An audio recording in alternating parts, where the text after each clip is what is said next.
میں ان سب کا احاطہ نہیں ہو سکتا، لیکن یہ بات ذہن میں رکھیں کہ آپ رحمۃ اللہ علیہ جب کوٹلی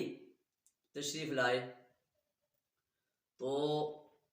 کوٹلی کو اپنا مسکن بنایا، تو وہاں آپ نے مساجد تعمیر فرمائی، کیونکہ اس وقت کا تقاضا تھا۔ پھر مدارس قائم کیے اور حفاظ پیدا کیے، علماء پیدا کیے، اور پھر معاشرے میں ان لوگوں نے اپنا کردار ادا کیا اور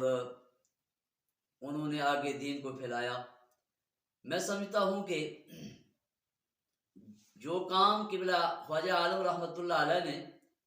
تنہا کیا ہے وہ بڑی بڑی تنظیمیں مل کر بھی نہیں کر سکی، اور بڑی بڑی NGOs جو ہیں وہ بھی نہیں کر سکتی جو آپ نے تنہا کیا ہے۔ حضرت خواجہ عالم رحمۃ اللہ علیہ آپ نے عبادت اور ریاضت کے لیے پہاڑوں اور جنگلوں کے سفر کیے، مقبوضہ کشمیر تک بھی آپ گئے، اور پاکستان کے مختلف علاقوں میں، خطہ کشمیر کے مختلف علاقوں میں آپ نے لوگوں کی رہنمائی کی اور انہیں راہ ہدایت دکھائی، اور آپ کے عقائد و نظریات جو ہیں وہ سلف صالحین جیسے ہیں۔ جو سلف صالحین کے عقائد و نظریات ہیں وہی عقائد حضرت خواجہ عالم رحمۃ اللہ علیہ کے، اور یہ بات آپ کے سیرت نگاروں نے مختلف کتابوں میں لکھی ہے، مختلف تحریرات میں ہم نے پڑھی ہے۔ حضرت خواجہ عالم رحمۃ اللہ علیہ کو مساجد سے اور اللہ کی کتاب قرآن مجید سے بے حد محبت تھی، اور اس کا بین ثبوت یہ ہے کہ آپ کی زندگی مبارک سے لے کر آج تک، یعنی سال ہا سال گزر گئے ہیں، نماز فجر میں آستانہ عالیہ خانقاہ فتحیہ گلاس شریف میں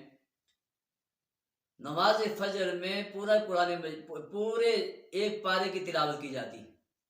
اور سال ہا سال سے یہ معمول ہے۔ حضرت خواجہ عالم رحمۃ اللہ علیہ جب تک آپ کھڑے ہو کر سن سکتے تھے، آپ باقاعدہ نماز فجر میں پورے پارے کی تلاوت کو سنا کرتے تھے، اور پھر زیادہ جب نقاہت کمزوری ہو گئی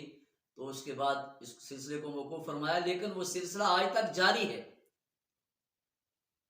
اور پھر مساجد کے ساتھ آپ فرمایا کرتے تھے، آپ رحمۃ اللہ علیہ فرمایا کرتے تھے کہ ہمیں اپنے بزرگوں سے ورثے میں جو چیزیں ملی ہیں،